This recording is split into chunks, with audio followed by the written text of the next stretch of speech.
Yesu nona shimugunya kaya limanka shiminisa shagrau shaa udang tangai panga udang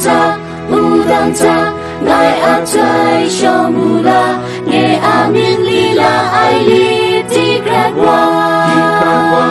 kam sham le daya nghe ami posa ya ko tunang ega bunga Yesu ami ning sang tia tai ning sang ngai kang ka nghe we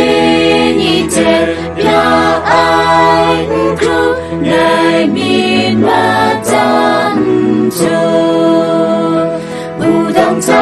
udang ta ngai atai shong lula nghe amin lila ai li ti krakwa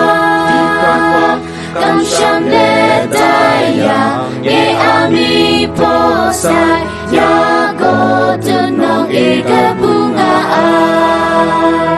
Kristu ting yang ringa disa shika sa ting ringa ngai shilata atamata using kentayana udang ta ngai atai shamula